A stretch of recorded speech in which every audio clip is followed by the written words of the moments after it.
Je vous souhaite à tous bienvenue à nos visiteurs et à nos invités spéciaux pour ces programmes.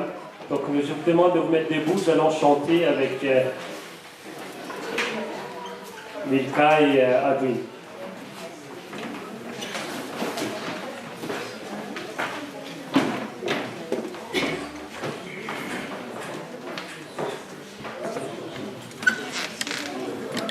Calling Thierry.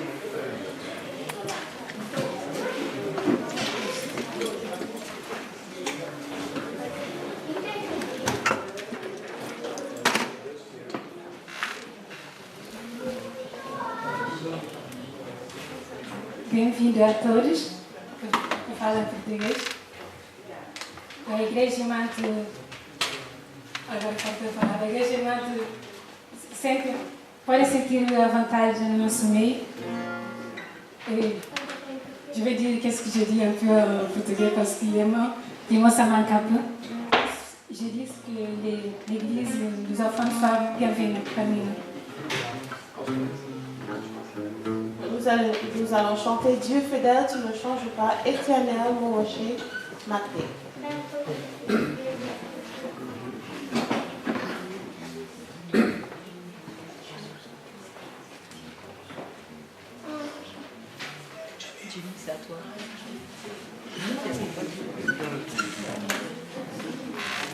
Ok, on fait a cappella. Après 2, 1, 2.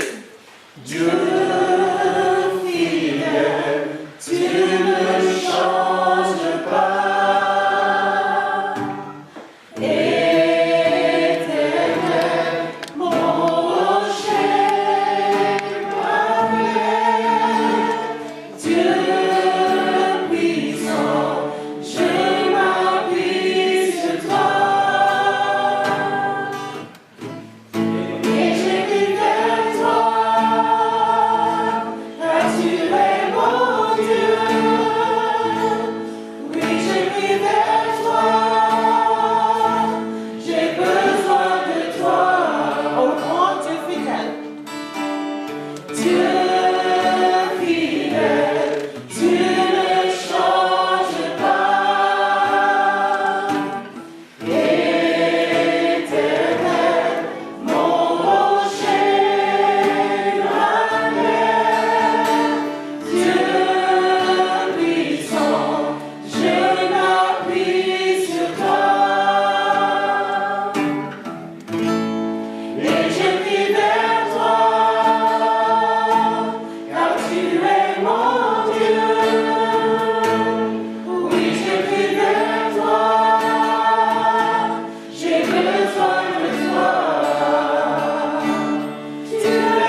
Prions. Père éternel, nous te disons merci Seigneur de nous avoir donné cette belle journée. Merci pour tes bienfaits, merci pour ta grâce, Seigneur. Merci pour ce privilège que tu nous donnes d'être dans ta maison ce soir pour écouter ta parole. Seigneur, bénis ce programme spécial, bénis ce séminaire que nous allons assister, Seigneur. Nous demandons ta présence par tout cet esprit. Bénis aussi les membres, Seigneur, qui sont sur la route pour participer à ce programme. Protège les Seigneurs et protège-nous tout au long de cette soirée. Nous te prions au nom de ton Fils Jésus. Amen. Amen. Que je reçois. Je passe la parole à notre pasteur pour représenter notre invité.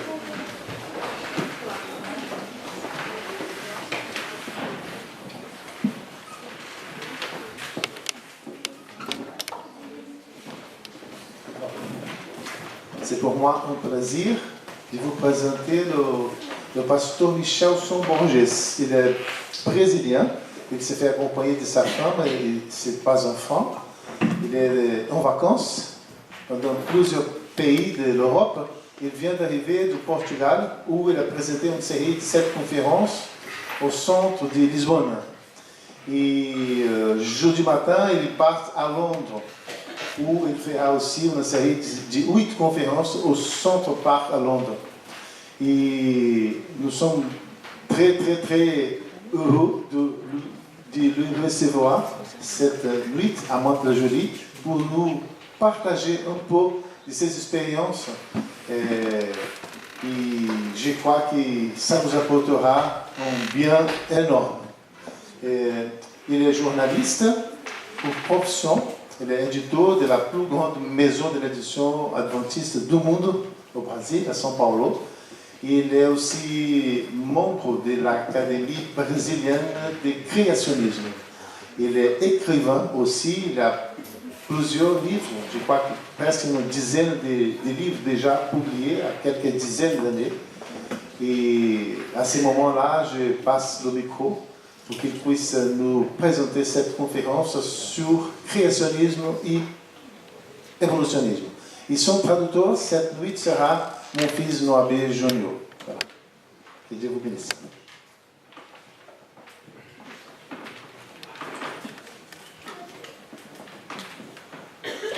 Boa tarde a todos. Bon après-midi à tous. Para minha família e para mim é um grande prazer estarmos aqui com vocês, conhecê-los. Pour ma famille et moi, c'est un grand plaisir d'être ici aujourd'hui et vous voir tous et vous connaître. Como disse o pastor Noab, tem sido umas férias agradáveis, mas também trabalhando para Deus. Comme l'a dit le pasteur Noabé, les vacances sont très agréables et on travaille aussi pour Dieu. Foi para nós uma passagem muito agradável ali por Lisboa, Portugal, de Nous fato. avons passé une très bonne période à Lisbonne.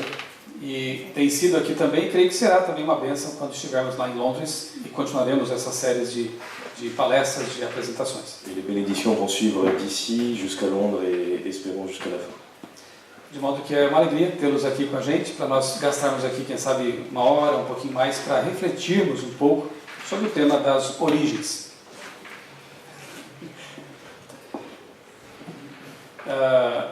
Será um prazer, eu creio, né, nós gastarmos um tempo aqui para refletir nesse tema das origens. C'est un plaisir d'être ici aujourd'hui pour partager les idées de l'origine de la vie.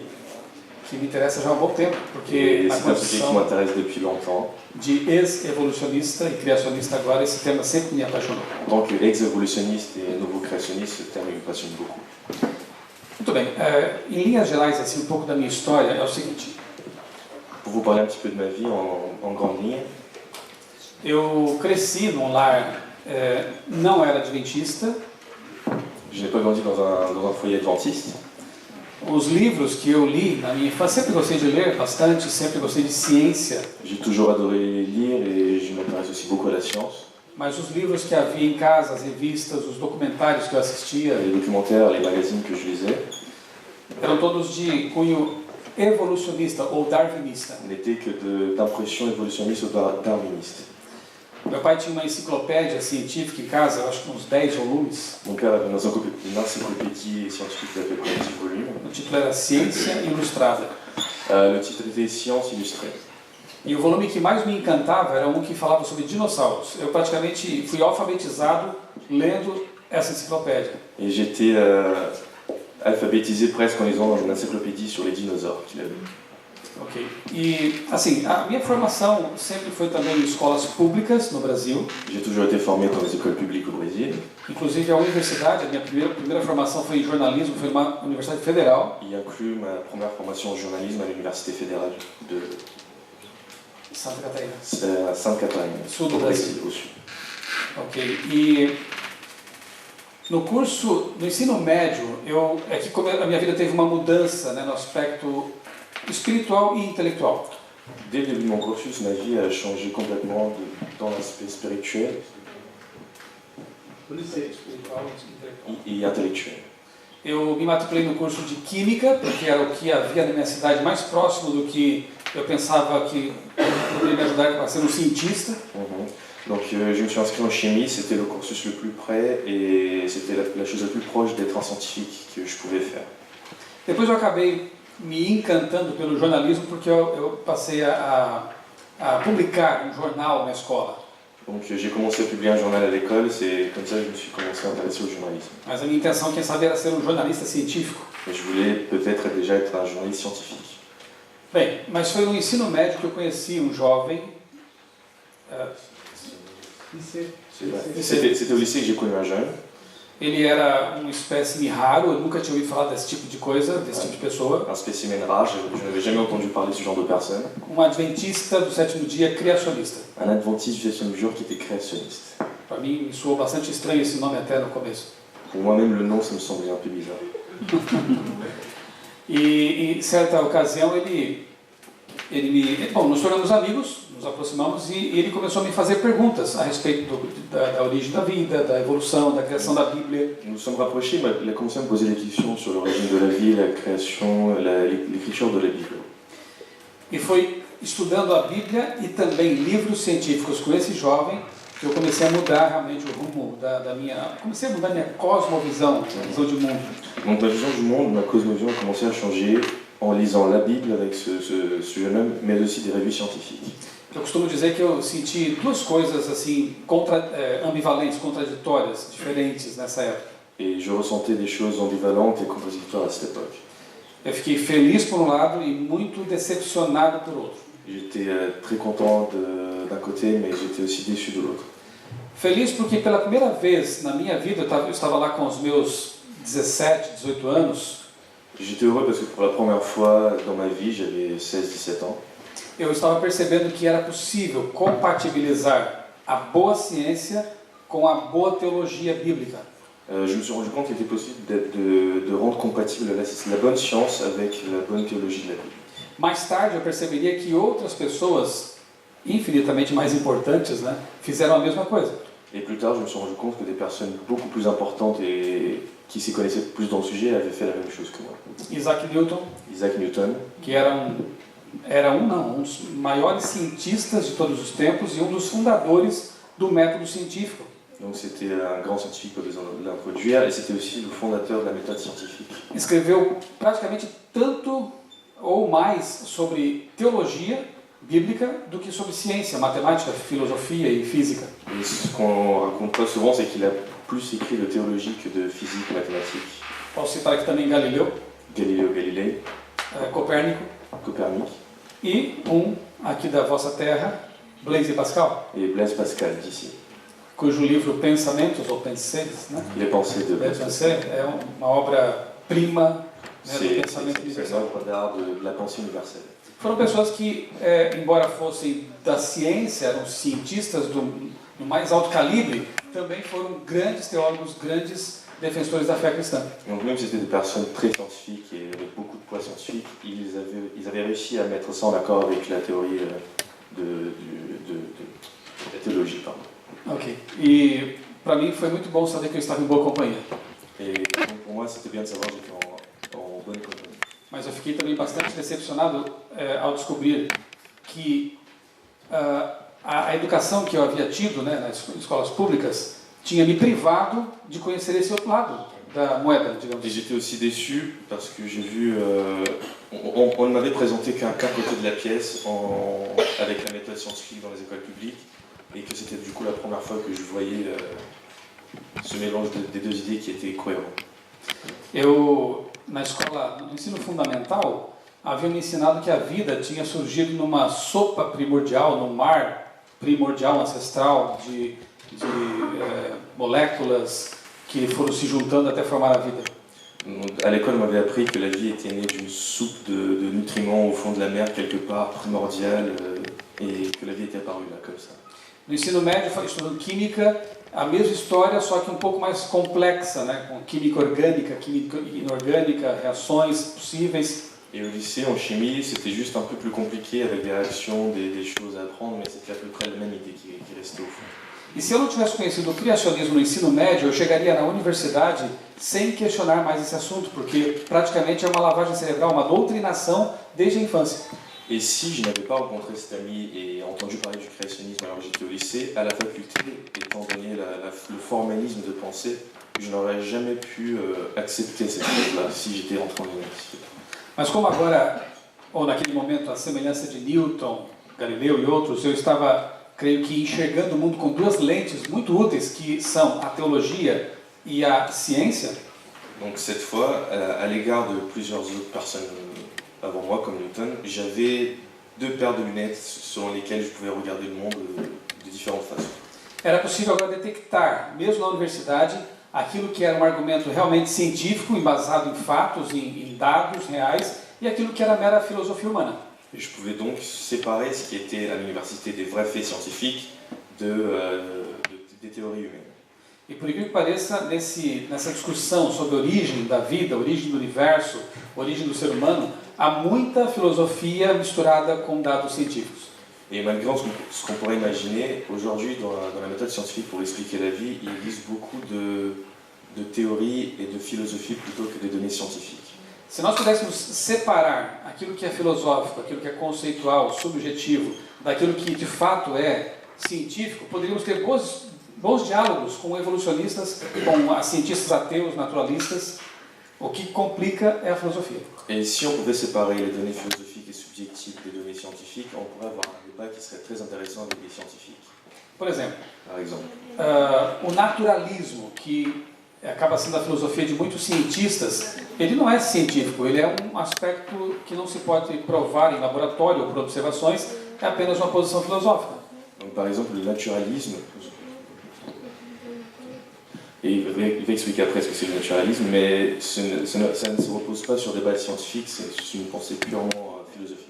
Naturalismo é aquela ideia, assim, sendo bem sucinto, aquela ideia de que o universo e a vida para existirem não precisam de uma interferência sobrenatural. Tudo pode vir a existir por meio de leis naturais, sabe-se lá como, porque as leis também dependem de matéria, de energia para existir. Alors, le naturalisme dit que la vie n'a pas besoin d'exister, n'a pas besoin d'être créée à l'extérieur de l'univers pour y rentrer. Donc elle peut être créée avec les lois naturelles de l'univers, sauf que ces lois-là dépendent aussi, elles, de la matière qui n'existe pas. Donc on est dans une impasse. Okay? E para ser honestos, a crença em Deus, a crença de que Deus criou o universo, Deus criou a vida, também não é exatamente um argumento científico, é um argumento do campo da filosofia, no qual temos que ter fé para aceitar. Et de la même façon, la croyance qu'un Dieu extérieur a créé toute la vie n'est pas non plus un fait scientifique. Il demande une certaine croyance, une foi. Et c'est un choix que nous devons faire. Quando tiramos então esses aspectos filosóficos do caminho, o que sobra? Donc quand on lève les aspects philosophiques du chemin, qu'est-ce qui nous reste? Vamos observar as rochas no registro fóssil e ver o que elas apresentam. Eh bien, regardons les roches et leurs registres fossiles pour voir ce qu'elles représentent. Vamos estudar a vida, o DNA, né, as moléculas, a física e ver o que esses dados também nos oferecem. Étudions la physique, la chimie, la molécule, les ADN et regardons les données qui nous sont offertes. Vamos perceber que o próprio evolucionismo darwiniano tem argumentos que são científicos. Donc on peut voir que même l'évolution de Darwin possède des arguments scientifiques. Por exemplo, Par exemple, a seleção natural. la sélection naturelle. Isso é um fato, é observável. Observable. Agora, a ideia de que um organismo unicelular lá há 3 bilhões de anos teria se macroevoluído, na evolução macroevolução. Maintenant qu'un organisme unicellulaire est passé l'explosion du précambrien et qu'il soit devenu en un rien de temps des organismes extrêmement complexes, c'est beaucoup plus difficile à croire.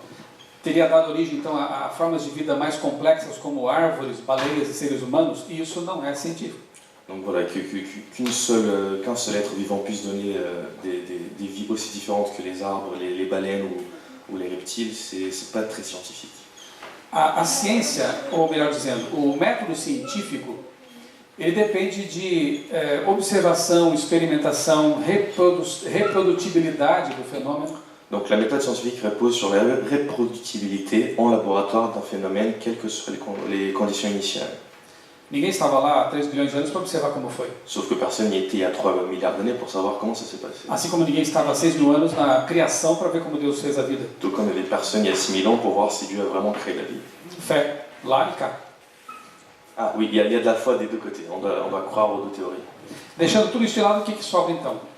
Repito, os dados, né? Aquilo que é observável. E aquilo que observamos nos diz o quê, afinal de contas? Donc à la fin, ce qui nous reste, ce sont les données et que pouvons-nous tirer de ces données-là? Eu escolhi falar essa noite sobre o tema da origem da vida. J'ai choisi de parler cette nuit de l'origine de la vie. Queria ter tempo para falarmos aqui, como eu fiz em Portugal, uma série sobre origem do universo, origem do ser humano, origem da Bíblia em si, não é? Mas hoje ficaremos com esse tema. J'aurais aimé faire comme au Portugal et faire une série de conférences sur l'origine de la vie, de l'humain,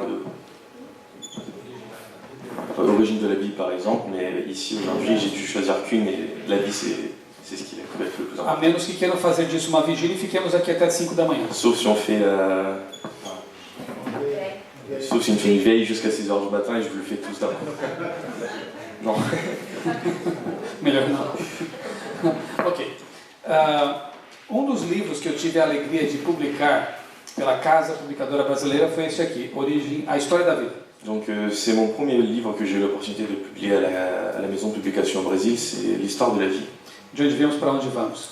D'où nous sommes venus et où allons-nous. Aqui eu procurei reunir os argumentos que há mais de 20 anos me convenceram a abandonar o darwinismo e a abraçar o criacionismo. Ici, j'ai regroupé plus de 20 arguments qui ont été essentiels pour moi de changer de l'évolutionnisme au créationnisme. São 10 capítulos, por exemplo, eu falo aqui sobre a importância de nós desenvolvermos uma boa cosmovisão. Donc je parle dans un de mes chapitres de l'importance de développer une cosmovision. A importância de seguir as evidências, levem aonde levarem, como dizia Aristóteles. Donc la cosmovision, c'est en soi la vision qu'on a du monde. Comment nous apercevons le monde. Donc c'est important d'avoir une bonne vision déjà du monde pour ensuite pouvoir extraire les informations nécessaires. No capítulo 2 eu exploro aquela máxima, aquela ideia de Aristóteles, né, de que nós devemos seguir as evidências, levem aonde levar e fazer isso com honestidade intelectual. Dans le deuxième chapitre, je reprends Aristote le principe d'Aristote qui dit que nous devons suivre les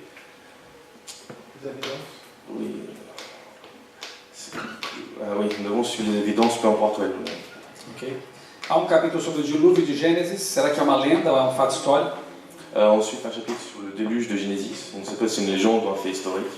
Capítulo que, esse eu me diverti muito escrevendo e meu filho gosta muito desse assunto também, que é o que aconteceu com os dinossauros. Donc moi et mon enfant, nous adorons ce chapitre-là parce qu'il parle des dinosaures et qu'est-ce qui s'est passé avec eux. Tive muita vontade de falar sobre esse assunto essa tarde. Et j'ai eu très envie d'en parler cet après-midi ici. Fica para outra ocasião. É bom, dommage. Capítulo sobre datação radiométrica. Será que as rochas e os fósseis realmente têm seus alegados milhões de anos ou poderiam ser mais recentes? Un chapitre sur la datation de roches. Donc est-ce que les années qui nous sont fournies sont en accord avec la réalité? E para mencionar mais aqui, capítulo que coloca a Bíblia sob o holofote, ou sob o microscópio, digamos assim, e analisa, será que a Bíblia realmente é um livro confiável do ponto de vista histórico, científico, né? Já que para os cristãos ela é a fonte de informação, temos que ter certeza de que ela é confiável. Et ensuite, un dernier chapitre qui met la Bible au microscope et où nous analysons si les choses qui sont écrites sont vraisemblables. Ok, mas então fiquemos com o tema Origens da Vida. Donc revenons à l'origine de la vie.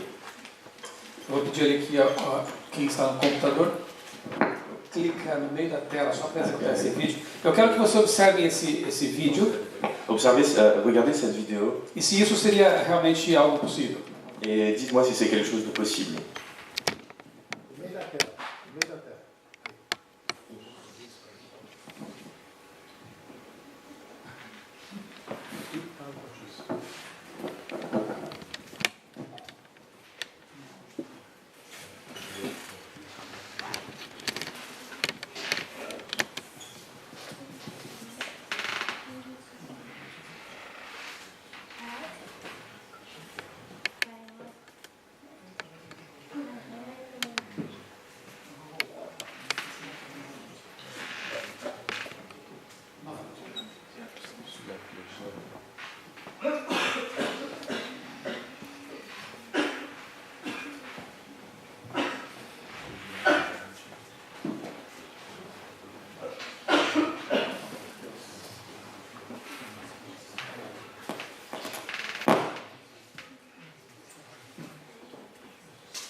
Vocês acham que isso seria possível? Est-ce que vous pensez que ce serait possible? Claro que é apenas uma comparação bem grosseira do que seria a vida. Il s'agit ici d'une comparaison assez grossière de la vie qui est en fait beaucoup plus compliquée que ça.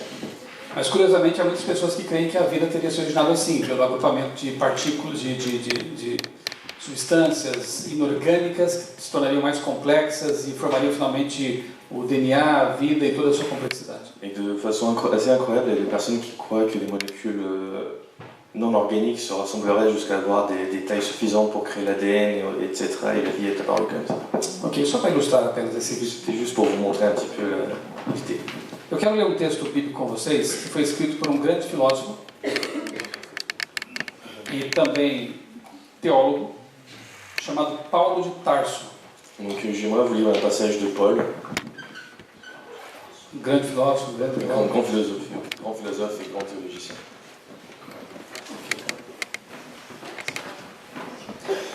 Romanos capítulo 1, Donc Romains chapitre 1, os versos 19 e 20. versets 19 et 20. 19. Capítulo 1. Note que Paulo está escrevendo aqui em grego, e portanto ele não vai usar expressões modernas como design inteligente, por exemplo. Donc Paul écrit ici en grec, donc il ne va pas utiliser des expressions comme design intelligent par exemple. Mas o conceito de design inteligente ele está perfeitamente bem expresso aqui no texto.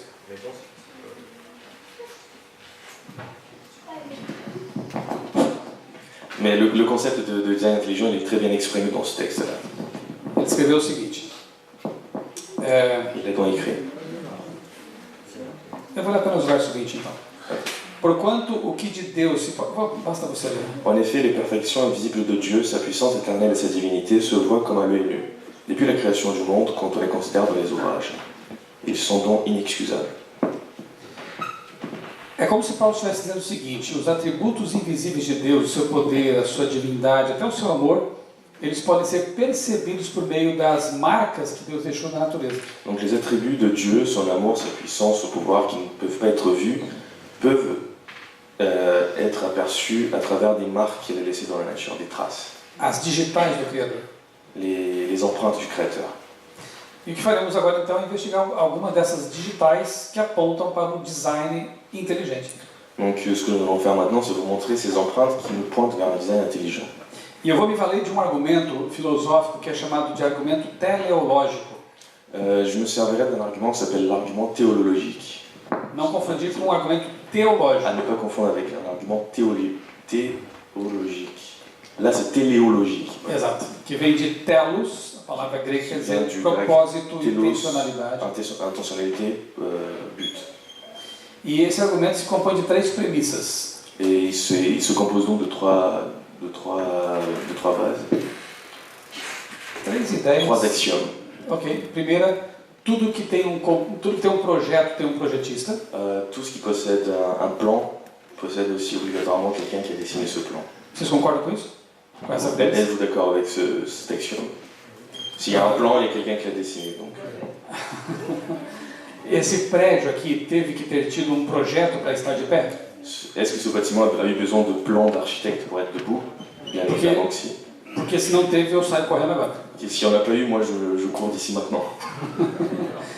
Portanto, tudo que tem um projeto tem que ter tido um projetista. Donc tout ce qui a un projet a eu aussi un projetiste.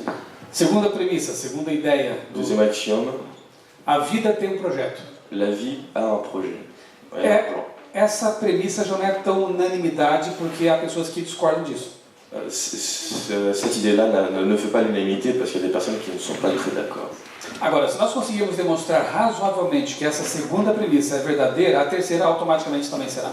Donc si nous réussissions à prouver de manière sûre et certaine que le deuxième axiome il est vrai, le troisième est déduit tout de suite. E a terceira é, a vida tem um projetista. Qui est donc la vie possède un dessinateur. Então fica assim. Tudo que tem um projeto tem um projetista. Tout ce qui a un plan a eu un dessinateur. A vida tem um projetista, tem um projeto. La vie est un plan. Se tiver, a vida tem um projetista. Donc d'après le numéro 1, il y a un dessinateur. O que faremos então agora é dedicar um tempo para analisar a segunda premissa. Nous analyserons donc la deuxième idée. Preparados? Êtes-vous prêts? Ok. Vamos adiante. Lamentavelmente, eu não tive tempo para visitar no Museu do Louvre a ala dos pintores franceses. Malheureusement, j'ai pas eu le temps de visiter l'allée des peintres français au Louvre. Eu creio que será a minha maior frustração e um motivo que me obrigará a voltar aqui.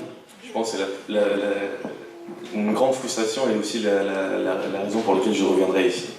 Eu comecei pelos pintores italianos, espanhóis e fiquei tão fascinado por ali que gastei todo o tempo naquela sessão. J'ai commencé par les peintres espagnols et italiens et j'étais tellement pris que le temps m'a passé trop vite. Mas entre os pintores franceses que eu mais admiro está Renoir. Mais entre les peintres français que j'admire le plus, il est à Renoir. E um pintor contemporâneo de que eu gosto muito também é Volegov, um pintor russo, ainda vivo. J'apprécie aussi Vladimir Volegov, qui est un peintre russe, qui est encore vivant. Eu aprecio tanto as pinturas desses dois artistas que se eu vir um quadro deles em qualquer lugar, eu creio que eu consigo identificá-los sem ver a assinatura. Je pense que je les apprécie autant que je pourrais reconnaître leur tableau, même s'il n'y a pas de signature en bas, n'importe où. Como vocês acham que eu poderia fazer isso? Esse é um Renoir, esse é um Volegov. Identificar o pintor sem ver o nome dele assinado ali. Et comment pourrais-je identifier le peintre sans voir son nom signé? Que acha? Qu'en pensez-vous? Le style. O estilo, as cores. Que mais? Quoi d'autre?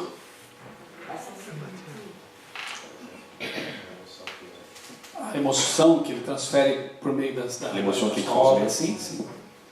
Ce qu'il y a de commun entre toutes les peintures de ces auteurs-là.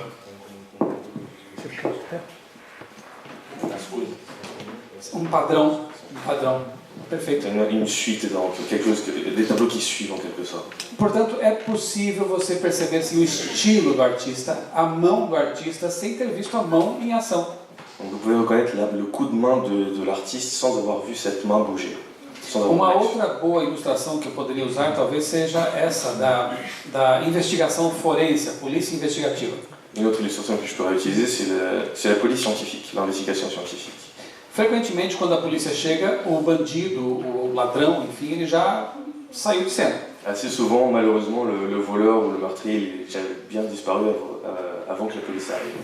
E quando essa polícia é bem competente, como eles conseguem chegar até o criminoso? Donc si la police est compétente, il faut bien qu'elle le trouve, mais comment?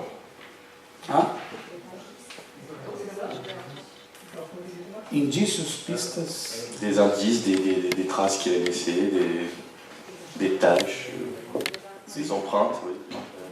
Fio de cabelo, marca de sangue, pode ser questão de DNA, teste de DNA, enfim. L'ADN. Marca do sapato, La marque de la cheville. pistas. Bon, les indices. E aí essas pistas são levadas para o laboratório. Ensuite, on ramène ces indices au laboratoire. Analisadas, testadas. On les analyse, on les teste. E, repito, se a polícia for competente, consegue prender o bandido. Et je répète encore, si la police est compétente, ce qui n'est pas toujours le cas, ils vont le trouver, le bandit. A polícia forense parte do pressuposto de que existe um design inteligente. Ou seja, você não consegue ver o designer em ação, mas as marcas dele estão lá na cena. Donc, ils partent quand même du principe qu'il y a eu un design intelligent. Ils ne se disent pas que les gouttes de sang sont là par hasard, sinon on les aurait pas prévues. Se eu, como cientista criacionista, não posso investigar as evidências de Deus na natureza para chegar a ele, não haveria também polícia investigativa.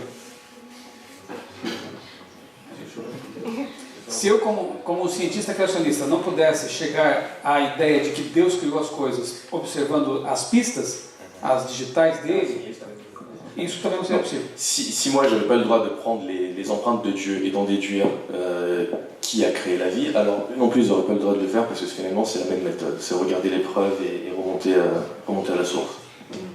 Ok. Quero fazer teste com vocês agora. On va faire un test maintenant. Observem essa foto aí na tela. Observez cette photo à l'écran Se eu lhes perguntasse, eu vou perguntar, et je vous demande maintenant,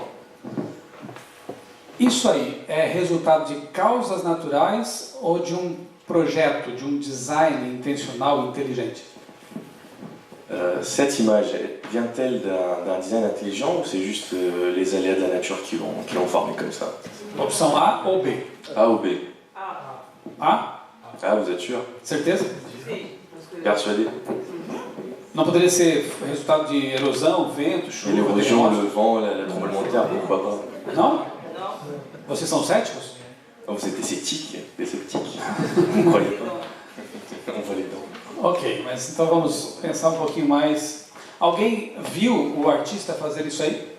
Est-ce que l'on a vu l'artiste le faire ça? Você estava lá? Vous étiez là-bas, vous? Você tirou fotos? Vous avez pris des photos pendant qu'il le faisait? Como você me prova que alguém fez? Bah, comment vous me prouvez que ça a été fait par quelqu'un, ça? Parce que ces gens-là ont existé. Ces gens-là, ils ont existé, ce sont des présidents aux États-Unis. Oh, good answer. Bonne réponse. Pessoas que existiram. Mas eu queria explorar um pouquinho mais. Em uma palavra, o que existe aqui e que não ocorre naturalmente aí na natureza? En un mot, comment décrirez-vous ce que c'est ça et qui n'arrive pas dans la nature normalement? Eu vou dar uma pista. Moi je vous donne un indice. A palavra começa com infor. Ça... Informação. Ah, info, ça commence par info. E termina com mação. Information. Information. Já dei a resposta, claro. Ok, info. Informação. C'est des informations. Informação não ocorre do nada. Preciso ter uma fonte informante. L'information ne naît pas de nulle part, il y a forcément une source d'information. E como você bem disse, Et comme vous l'avez bien dit, não é só informação pura e simples, é uma informação específica, porque essas pessoas existiram. ce n'est pas seulement de l'information que nous voyons, mais une information spécifique, puisque ces personnes ont existé. E não é só informação específica, é complexa, porque não é só um rosto, são 4 rostos. Et ce n'est pas seulement une information assez simple, déjà ce sont des visages donc assez complexes, et en plus il y en a 4 dans des positions différentes, c'est une information complexe, précise. E toda pessoa que trabalha com informática, por exemplo, sabe que informação complexa e específica precisa de alguém que forneça a informação. Donc on le sait en informatique que si l'information est précise, complexe,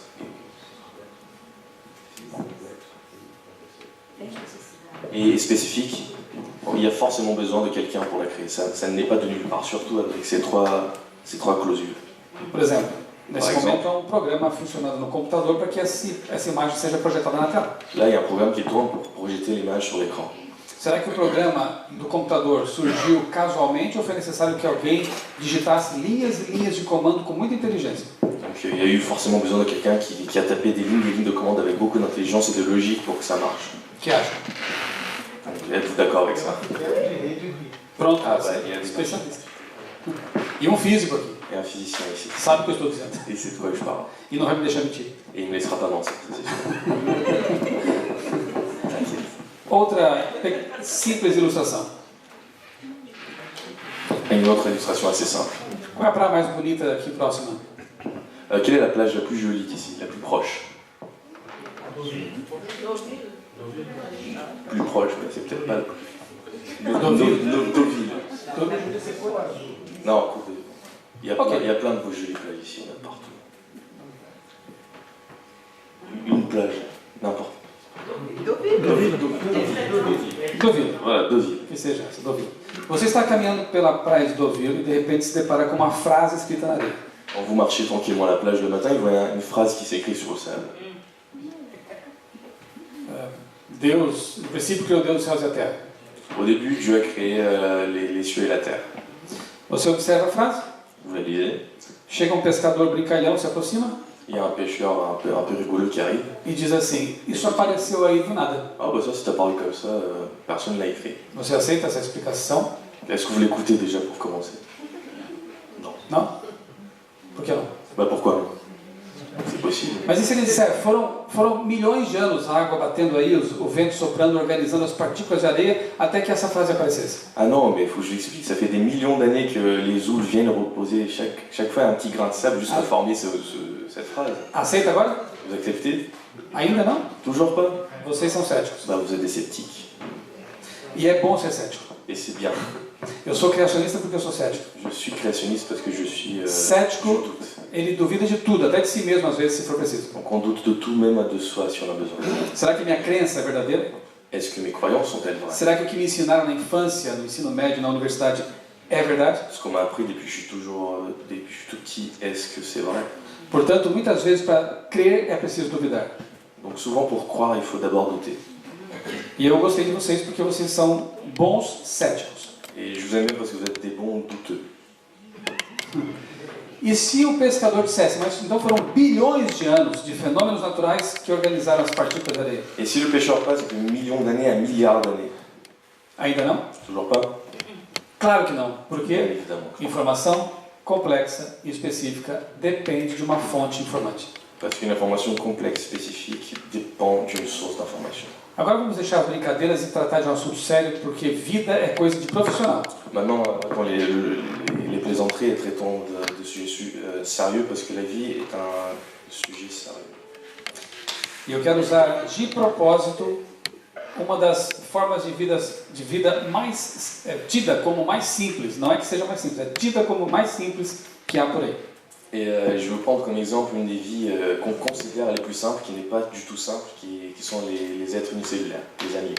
A ameba, Les amibes organismo unicelular. unicellulaires.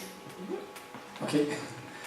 Segundo um cientista, um biólogo evolucionista ateu chamado Richard Dawkins, Selon Richard Dawkins, un biologiste athée, a ameba tem em seu núcleo informação equivalente a dos 30 volumes da enciclopédia Larousse.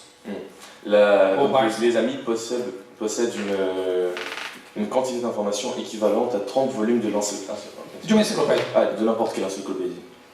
Essa informação toda é zipada, compactada, encriptada, está ali, colocada no núcleo da ameba. Donc cette information, elle est encodée et enroulée des milliards de fois à l'intérieur du noyau de l'amibe, Invisível ao olho nu. invisible à l'œil nu.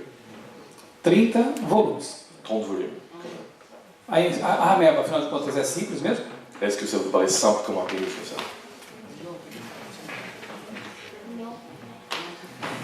Je me demande si on peut dire à quelqu'un qui était une amibe. É que no Brasil, Je pense pas que ça se dise. no Brasil há uma forma de ofender alguém e dizer você é uma ameba. C'est une forme de l'offenser un petit peu parce que c'est un organisme qui est simple, soi-disant. E quando me diz isso, eu agradeço. Et quand on me dit ça, moi je les remercie. Eu tenho muita informação. Parce que j'y possède 30 encyclopédies. J'ai beaucoup à dire. Façamos agora um salto de informação para algo muito, muito mais complexo. Donc faisons un saut d'information à quelque chose de beaucoup plus complexe. O genoma humano. Le génome humain. A título de comparação, Juste pour vous comparer, se o genoma humano fosse escrito, impresso, como listas telefônicas ou livros volumosos, si on imprimait le génome humain dans des bouquins annuaires. ainda existe isso? Acho que não, mas Ça suffit. formaria uma pilha de livros. Bon, ça ferait un monde de bouquins. É que eu sou do tempo da lista telefônica. Parce qu'il est du temps des annuaires. Uma... Voilà. Annulaire, c'est le doigt, non? Ouais. Annuaire. Il est du temps des annuaires, pas moi apparemment. Bon, ça ferait un tas de à peu près la moitié de la tour Eiffel, les uns sur les autres. 170 metros de altura. Sur des feuilles quand même très fines. Ameba, 30 volumes. L'amibe, 30 volumes. Você, uma pilha de livros de 170 metros de altura, 170 mètres de haut, metade da Torre Eiffel. la moitié de la tour Eiffel. Isso é informação C'est complexa e específica. c'est beaucoup trop d'informations complexes, spécifiques. A frase na areia não apareceu do nada. La phrase dans le sable n'est pas apparue de rien, alors pourquoi? E essa informação absurda, astronômica, Et cette quantité d'informations absurdes, astronomiques, do nada, de rien, aussi, independente de uma fonte informacional, ou dépend-elle d'une source informationnelle? faz pensar. Ça me fait réfléchir. Outra coisa interessante. Pesquisadores da Universidade de Harvard Les chercheurs de l'université de Harvard aux États-Unis conseguiram armazenar 70 bilhões de cópias de um livro ont réussi à emmagasiner 70 milliards de copies d'un bouquin, ou 700 terabytes, ou 700 Tera, ou ainda 100 bilhões de ou DVDs. alors 100 milliards de DVD. Em que? Num pendrive? Num HD externo? Dans un disque dur, dans une clé USB. Não foi em coisas assim, foi em algo ainda muito mais avançado. Non, c'est quelque chose de beaucoup plus avancé comme à Harvard. Em 1 grama de DNA. Ils ont tout codé, ils ont réussi à tout coder dans 1 gramme de ADN.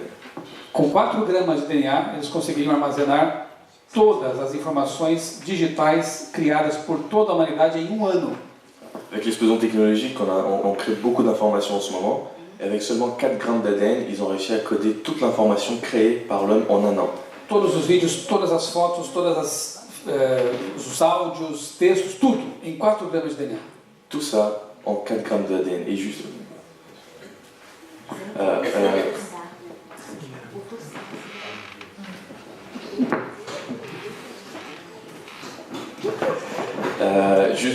c'est juste une petite curiosité, c'est que la quantité d'informations qu'on crée aujourd'hui en 1 an dépasse de beaucoup d'ordres de grandeur toute l'information de l'humanité jusqu'à l'évolution technologique. Donc ce qu'on crée en un jour aujourd'hui, c'est tout ce qu'on a créé depuis la naissance de l'homme en quelque sorte. Et ils ont réussi à tout emmagasiner 1 an entier en 4 grammes d'ADN. Voilà. E essa não é tecnologia de ponta, ela já é bem antiga, pelo menos uns 6 mil anos. Et cette technologie-là, elle est déjà bien vieille, c'est pas quelque chose de très nouveau. Elle a au moins 6000 ans. Eu costumo dizer que, na verdade, o ser humano ele copia as criações do Criador. J'aime dire que l'être humain copie les créations du Créateur. E se ele cobrasse direitos autorais, nós estaríamos falidos. Et on serait à la porte s'il me demandait des droits d'auteur. Ele cria e permite que copiemos e não cobra copyright, direitos autorais. Et lui, il crée, il nous laisse copier tant qu'on veut sans nous demander de l'argent après. Nós nos orgulhamos do que fazemos e tudo bem. Nous avons de l'orgueil pour ce que nous faisons et c'est dans notre droit. Não tem como não ficar fascinado quando você observa uma Torre Eiffel, um Arco do Triunfo, um Parthéon, onde fui hoje. É fantástico. Il n'y a pas de moyen de s'échapper à l'émerveillement qu'on voit quand on regarde la Tour Eiffel, l'Arc du Triomphe ou des œuvres immenses créées par l'homme. Mas o que dizer daquele que nos fez capazes de fazer o que fazemos? Mais que dire de celui qui nous a créés en tant que tel pour que nous puissions être capables de le faire? A obra nunca é maior do que o seu artista. L'œuvre ne peut jamais être plus grande que l'artiste. Ok. Agora vamos analisar um pouquinho algumas evidências do mundo macroscópico. Nous allons parler un peu maintenant des évidences du monde macroscopique. Observem esses... Em primeiro lugar, vamos analisar aqui um aparelho que foi inventado após o afundamento do Titanic e que depois disso salvou muitas vidas. Donc nous allons parler d'abord d'un appareil qui a été inventé après le désastre du Titanic, qui ensuite a sauvé beaucoup de vies. O sonar, Sound Navigation Range. Donc les sonars, les radars. Graças a isso, nas batalhas, em guerras navais, batalhas navais, se pode identificar talvez torpedos, né? E também navios podem observar se há formações rochosas embaixo deles, né? Donc c'est très utilisé dans la marine puisqu'on ne voit pas grand-chose dans l'eau et ça permet d'apercevoir des missiles, des sous-marins et même des rochers. Uma grande e muito inteligente descoberta, sem dúvida. Uma grande avancée technologique. Só que também não é tecnologia recente. Mais c'est pas non plus aussi une technologie qui est récente. No reino animal, esse sistema já é utilizado há muito tempo e com muito maior eficiência. Donc dans le royaume des animaux, le principe du radar est déjà utilisé depuis longtemps avec beaucoup plus d'efficacité. E se chama ecolocalização. C'est l'écolocalisation. E o curioso, eu peguei de propósito 2 animais que, evolutivamente falando, estão bem distantes um do outro na escala evolutiva. Donc j'ai pris et j'ai fait exprès de prendre 2 animaux qui sont très différents dans l'échelle évolutionniste. Um mamífero aquático e um alado, voador. Un mammifère volant et un mammifère marin. Em ambos, existe um gene apenas que codifica a função de ecolocalização e esse gene é chamado prestina. Et dans les deux, il n'y a qu'un gène qui code pour l'écolocalisation, ça s'appelle le gène pristine.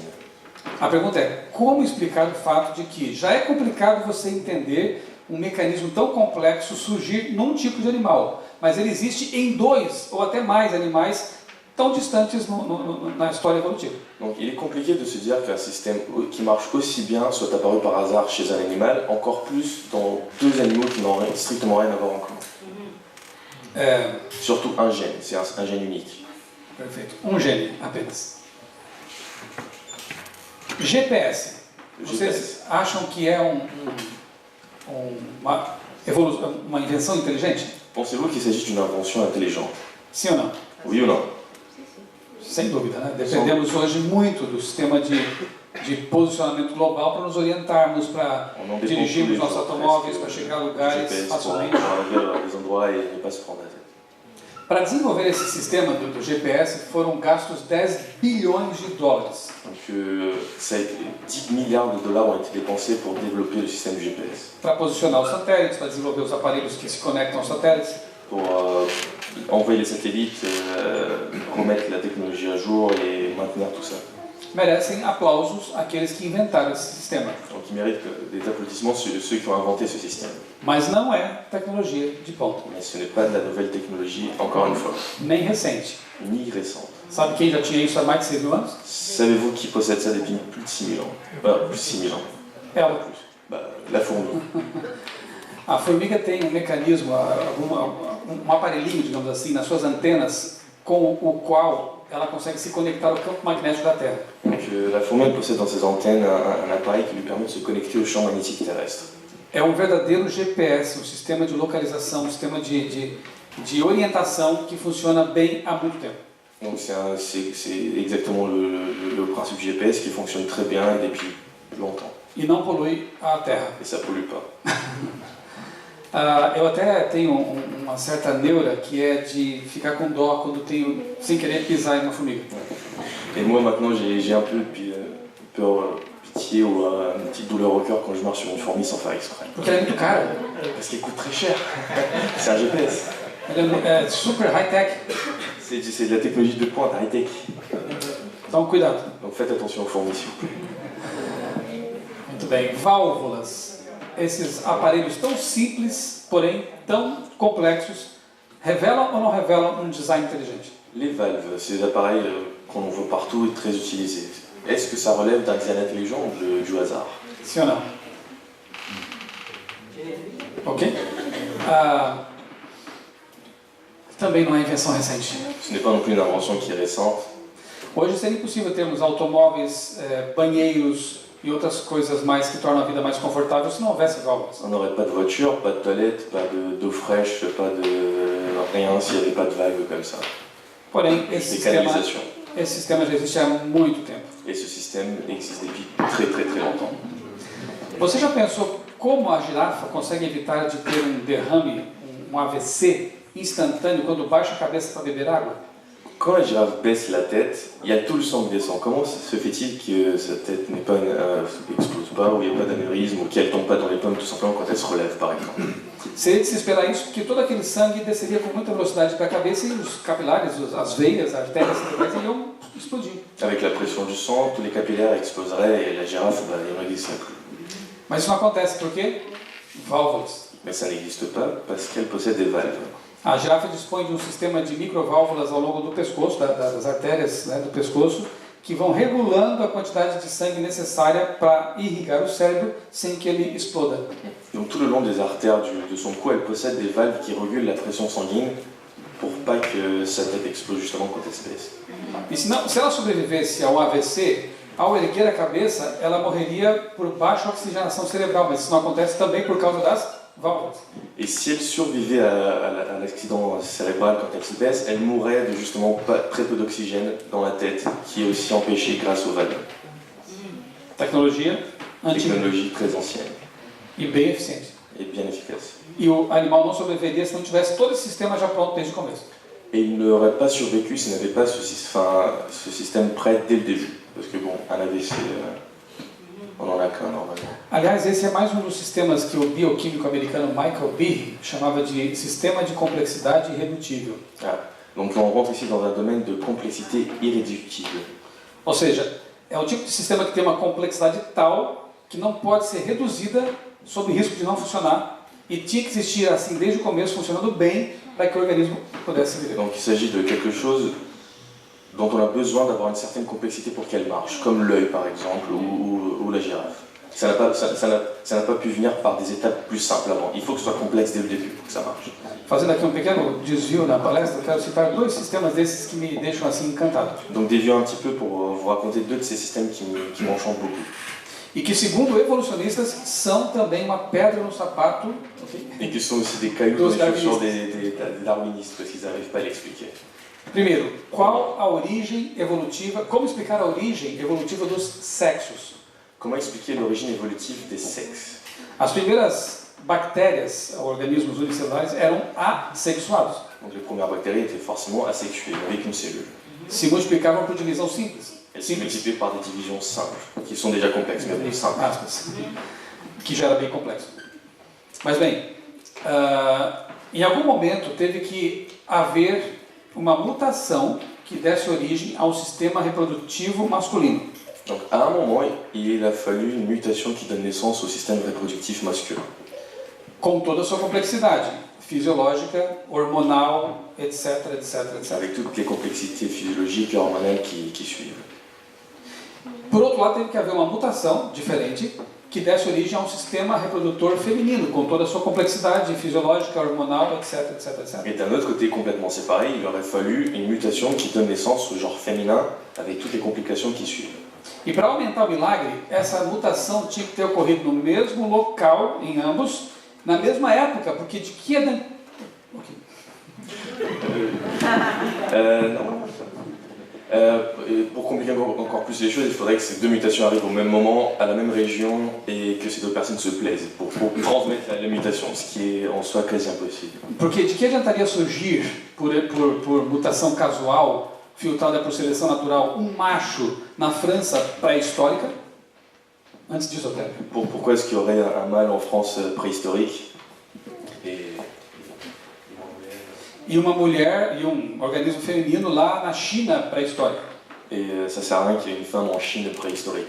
Nunca se encontrariam? Ils se rencontreraient jamais. Nunca poderiam casar? Pour jamais se marier. Se é que bactérias casam. Je sais pas si bactéries se marient, mais... Além disso, de que adiantaria surgir, por exemplo, um macho na França pré-histórica há 200 milhões de anos e uma fêmea na França pré-histórica há 50 milhões de anos? De la même façon que le temps est aussi un problème. Si un mâle il y a 200 millions d'années et une femelle qui apparaît il y a 50 millions d'années, bon, ils se verront pas non plus. Portanto, resumindo e repetindo, é preciso que tenha havido 2 mutações que dessem origem a sistemas totalmente diferentes em um mesmo ambiente e uma mesma época. Donc, il a fallu des mutations très complexes, avec un niveau de complexité minimum à suivre. Il a fallu que ça arrive au même moment, au même endroit, et que ces 2 personnes se soient rencontrées pour les transmettre. E esses 2 organismos teriam que se encontrar e ser compatíveis. Et ils devraient en plus être compatibles et avoir des enfants qui soient fertiles. Conseguir misturar seu material genético, mélanger leur matériel génétique e dar origem a um outro ser capaz de também se reproduzir. Et donner naissance à un autre être capable aussi de se reproduire. E eu que sou crente. Et c'est moi qui suis le croyant dans l'histoire. Aí os milagres são múltiplos e muito necessários. Il y a eu au moins 3 miracles qui sont arrivés et nécessaires. É tão mais simples crer no que diz aqui esse livro, que no princípio criou Deus, né? Homem e mulher, macho e fêmea os criou. Compatíveis já. C'est beaucoup plus simple de croire que Dieu a créé l'homme et la femme compatibles de base. Iguais, porém diferentes, graças a Deus. Égaux mais différents grâce à Dieu. Evidências microscópicas. Eu disse que eram 2 digressões. Desvios. Deuxième détour. Et on revient à la... A segunda, eu li numa revista científica no Brasil chamada Ciência Hoje. J'ai lu dans une revue qui s'appelle Science Aujourd'hui au Brésil. E a pergunta da matéria de capa era: por que a mãe não rejeita o feto? Pourquoi la mère ne rejette pas le fœtus? É uma matéria técnica escrita por 2 médicos, 2 cientistas, e que me deixou maravilhado quando li. Donc c'est une publication scientifique écrite par 2 scientifiques et qui m'ont émerveillé. Não é uma revista cristã, não tem nada a ver com Il n'y a rien de criacionismo. chrétien ni de créationnisme là-dedans. Mas a questão é a seguinte: de fato, era para qualquer fecundação levar à rejeição daquele óvulo fecundado, porque ali está material genético estranho ao corpo da mulher. Donc, au bout de chaque fécondation, le corps de la femme devrait rejeter le fœtus parce qu'il s'agit d'un matériel génétique qui n'est pas le même que le sien. Salvo devido a algumas doenças mais ou menos raras, geralmente as gestações dão certo. Et sauf dans des très rares cas, normalement les gestations viennent à terme. E por que isso acontece? Porque a primeira coisa que se forma em torno do feto, do embrião, assim que ele se localiza ali, se fixa a parede uterina, é a placenta. Donc la première structure qui est créée quand le fœtus s'accroche dans l'utérus est la placenta. E a placenta é uma espécie de campo de força, um isolamento que mantém o bebê em formação num ambiente isolado do corpo da mãe, porém permitindo que algumas coisas importantes entrem como nutrientes e oxigênio. Perdão pela... C'est en quelque sorte un film protecteur qui garde l'enfant à l'abri du corps de la mère tout en laissant des nutriments et des vaisseaux sanguins. E mais importante que isso, é a barreira que impede que os anticorpos da mãe destruam aquela criaturinha. Et c'est aussi la barrière donc, qui empêche les anticorps de la mère de détruire la petite créature. Le bébé, c'est une créature. O bebê. Le bébé. Uma criatura. Mas digamos que um anticorpo da mãe consiga perfurar a barreira placentária. Imaginons qu'un anticorps donc, de la mère arrive malgré tout à percer la placenta. É uma possibilidade. C'est une possibilité. Aí os autores do artigo explicam que o sistema de defesa do bebê já está em formação também, precocemente. Les écrivains expliquent aussi que le système de défense du bébé est aussi actif dès le début. E aí o sistema de defesa do bebê envia um anticorpo que não vai destruir o da mãe porque é da mãe, mas vai desativá-lo. Et donc le corps du bébé envoie un anticorps qui ne va pas détruire les anticorps de sa mère, parce que ce sont ceux de sa mère, mais va plutôt le désactiver. Eu confesso a vocês que quando eu li esse artigo, terminei de ler, eu falei amém. J'ai fini de lire cet article et je dis amen. Porque é muita complexidade irredutível. Il y a beaucoup trop de complexité irréductible. Se não houvesse placenta já existente, né, na primeira fecundação, há todo aquele problema da explicação da origem dos sexos. Imaginons maintenant que le problème des sexes soit réglé, que deux personnes, enfin que deux êtres pluricellulaires sont devenus sexués, se sont rencontrés et vont donc avoir une progéniture. Eh bien, au début, vu qu'il y avait besoin de placenta, s'il n'y avait pas de placenta, tous les fœtus mourraient. Donc non seulement il fallait qu'ils se rencontrent, qu'il y ait les mutations en même temps, au même endroit, mais qu'en plus de toutes ces mutations sexuées, il y a eu aussi la mutation du placenta et toute la gestation, tout ça d'un coup. Como o francês é mais longo que o português? Il dit que le français est plus long que le portugais. É mais que tradutor. C'est plus qu'un traducteur.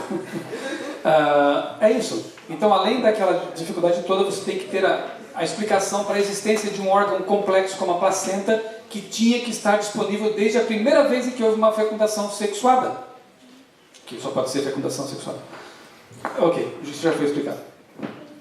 E voltando aqui então à nossa apresentação. Retournons à la présentation principale. Evidências do mundo microscópico. Des évidences do mundo microscopique. Observe agora sim aqui na tela esses padrões de cores. Regardez ces couleurs, très jolies couleurs. Bonitas, né? Sont jolies. Isso aqui daria uma bela tapeçaria. Ça ferait des très beaux tapis, ça. Ou uma tela para colocar na sala. Ou un tableau pour mettre dans le salon. E esta? Et celle-ci. O que vocês acham que é isso? Que pensez-vous que c'est ceci? Ça ressemble à quoi? Alguém? Poisson? Escamas de peixe? Não. Des écailles de poisson? Non. Ah. Corais? Não. Non plus. E essa? Folhas? Não. Aile de quoi? Aile de poisson? Do pólen. Pólen? Não. Pássaros? Penas de pássaros? Também não. Eu vou revelar aqui para vocês. São asas de borboletas ampliadas de 7 a 17 vezes. Ce sont des ailes de papillon amplifiées de 7 à 17 fois. Papillon. Papillon, ouais. Les petites écailles sur les ailes de papillon. Eu vou pedir que o meu tradutor explique da forma que os físicos entendem como que essas cores são formadas, porque não é pigmento simples, é algo muito mais complexo. Alors, ces couleurs, elles sont intéressantes, c'est moi qui vais vous expliquer. Ce ne sont pas des pigments, c'est-à-dire que la lumière, elle ne frappe pas et je reçois le blanc. C'est plutôt un changement électronique. La lumière, ce matériau-là, il ne possède pas de couleur, en quelque sorte. La lumière, elle va arriver, elle l'excite et le matériau réémet de la lumière, de longueur d'onde différente. C'est pour ça qu'on voit différentes couleurs. Alors que ça, par exemple, ça absorbe la lumière et ça renvoie ce qui n'a pas été absorbé. Donc on appelle ça une couleur irisée. On a l'impression que ça brille. Les aides d'opinion, vous voyez bien que c'est une couleur différente. Ça brille en quelque sorte. Comme les gants blancs et la lumière UV. C'est à peu près ça. É exatamente isso. C'est exactement. Os atributos invisíveis de Deus, o seu eterno poder, a sua capacidade de criação física, bioquímica, biológica, podem ser percebidos por meio das coisas criadas. Les attributs de Dieu peuvent être regardés à travers les choses qu'il a créées. Prossigamos. Fala um pouquinho mais ainda da molécula da vida, o ADN. Parlons un petit peu plus de la molécule de la vie, l'ADN. São 46 cromossomos humanos, 46 chromosomes humains, 2 metros de DNA em cada célula. 2 mètres de DNA déroulés dans chaque cellule. Você tem trilhões de células, Et vous avez au-delà de milliards, portanto você é muito comprido. millions, milliards. On a des milliards. Tri, neste caso. 3 milliards. Ouais, c'est compliqué. 2 milliards. Ok? 2 metros de DNA em cada célula e você tem trilhões delas. Portanto, você é muito comprido.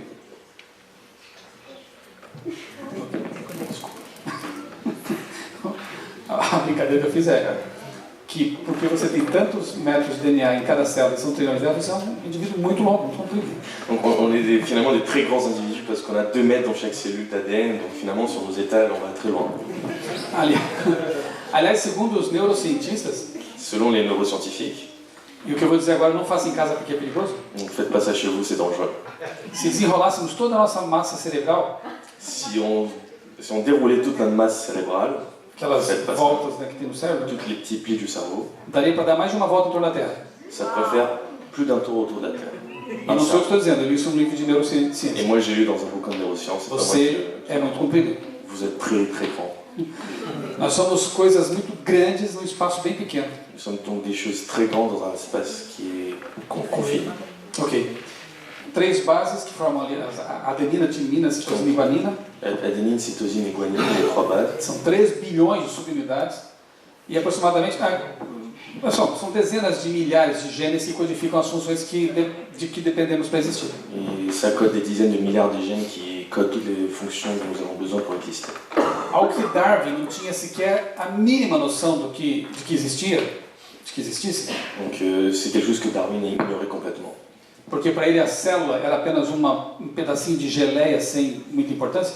Parce que pour lui, la cellule était un petit bout de gelée sans trop d'importance. Mas quando nós invadimos essa caixa preta e descobrimos o que tem dentro, Mais quand nous avons ouvert cette boîte noire et découvert ce qu'il y avait dedans, organelas, máquinas moleculares, toutes les machines moléculaires, les organes des cellules, por exemplo, tem uma que eu acho fantástica, pena que eu esqueci de colocar aqui a animação, mas é a kinesina, et la Kinesine. kinesine.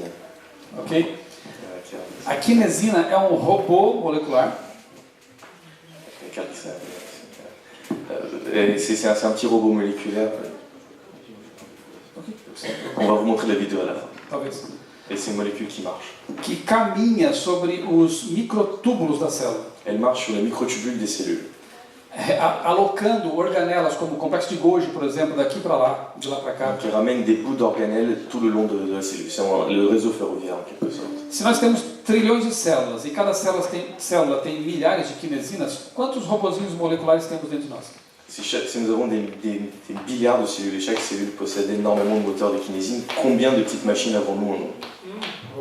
E alguém está preocupado com isso agora, se concentrando para dizer kinesina do pé, me carrega para mim esse complexo de Golgi para tal lado da Et il y célula, a porque personne estamos ici qui dit à precisando. son pied, bon, la cytosine du pied elle fait ça, fait ceci. Vocês estão pensando nisso? Vous pensez à ça? Je pense. Ou alguém está pensando assim, bate o coração, não pare agora, bate o coração. Allez, cœur, bah, encore une fois, bah.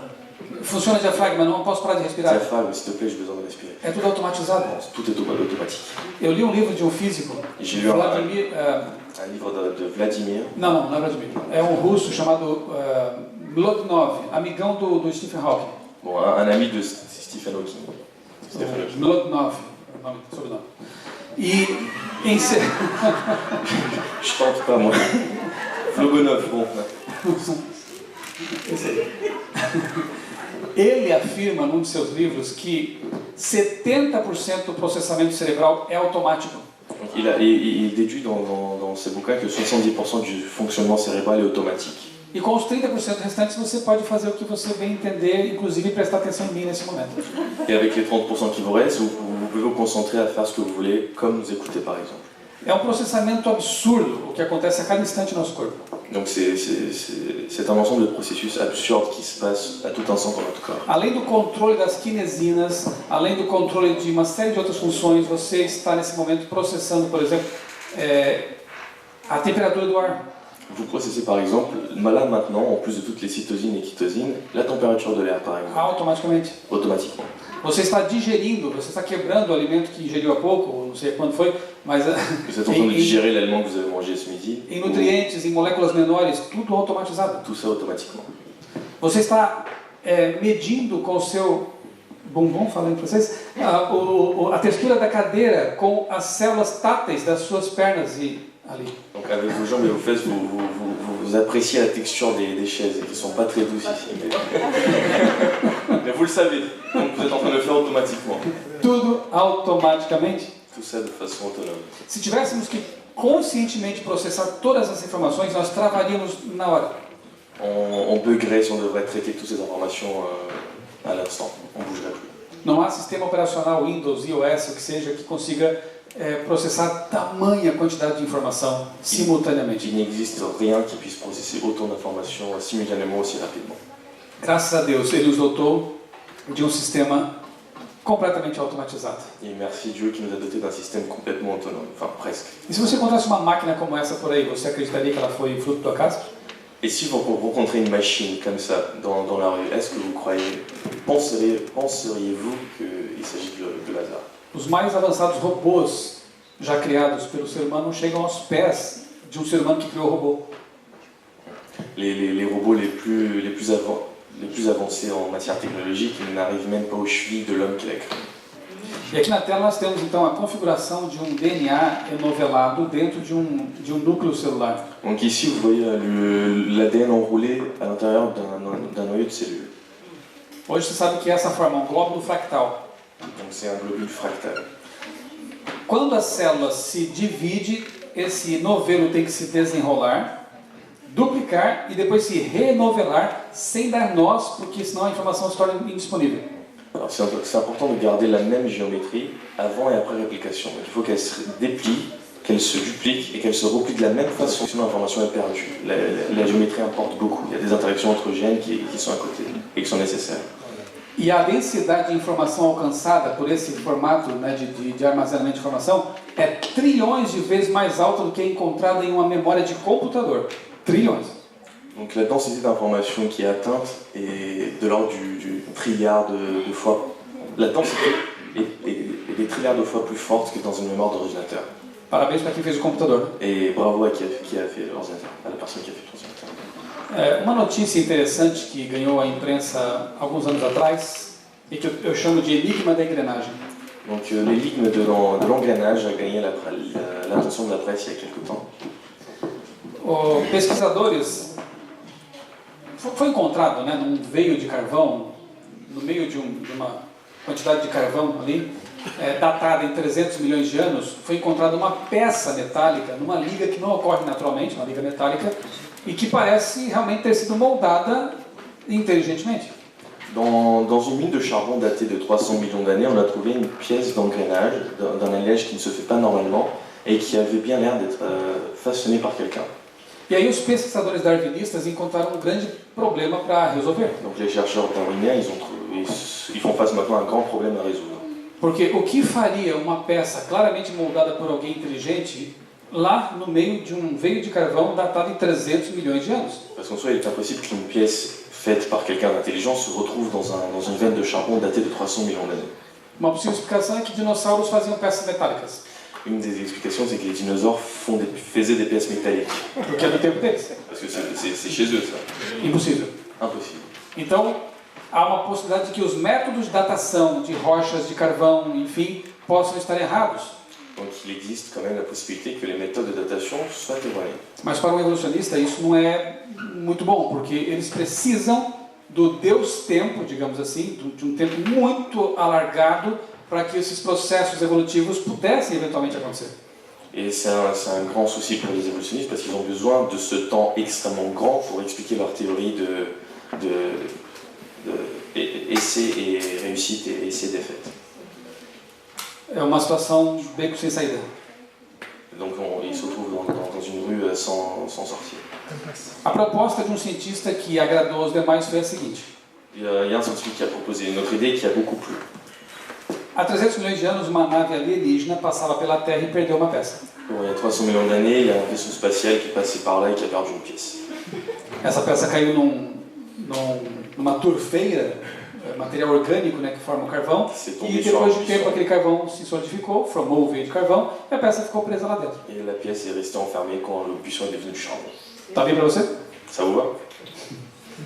Mas o que me chamou a atenção foi que nenhum daqueles cientistas propôs o seguinte: olha, essa peça pode ser um agrupamento aí, ajuntamento fortuito de matéria, de metais, que com o tempo foi se compactando, depois formando os dentes daquela engrenagem, a ponto de que depois de alguns milhões de anos está ali a peça formada e aparentemente funcional. Et pourtant, pour ces évolutionnistes, ce qui est étonnant, c'est que personne n'a osé dire que ça faisait des millions d'années que le métal s'agrégeait de façon coordonnée jusqu'à former les dents et la pièce. Et puis la pièce a évolué dans le charbon, elle est née du charbon. Então, mesmo os evolucionistas, quando se deparam com um elemento que revela complexidade, eles concluem: alguém fez. Donc même les évolutionnistes, quand ils font face à une complexité nécessaire, ils déduisent que quelqu'un d'autre l'a fait. Mesmo que seja um ET. Même des aliens il y a 300 millions d'années, mais pas Dieu. Deus não, porque não creio em Deus, Mais obviamente. ils croient pas en Dieu, évidemment. Observe essa engrenagem na tela. Et regardez maintenant cet engrenage dans l'écran. Fruto de acaso ou de design inteligente? Ça vous semble du design intelligent ou du pur hasard? Para alguns cientistas como aqueles russos que investigaram aquela engrenagem, apenas um pedaço de uma engrenagem revelava inteligência, ainda que de um extraterrestre. Donc pour les scientifiques russes, un bout cassé d'engrenage suffisait à montrer l'intelligence. O que dizer de uma engrenagem completa, então? Et que dire d'un engrenage complet? Eu vou... clica para mim no meio da tela ali de novo. Aqui nós veremos então um pequeno vídeo mostrando essa engrenagem em funcionamento. Donc regardons cet engrenage en fonctionnement.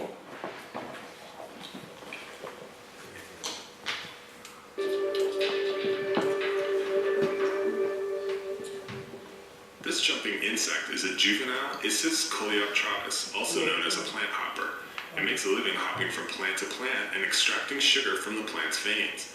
Unlike many jumping insects, the plant hopper's legs sit directly under its body, and this creates a unique problem.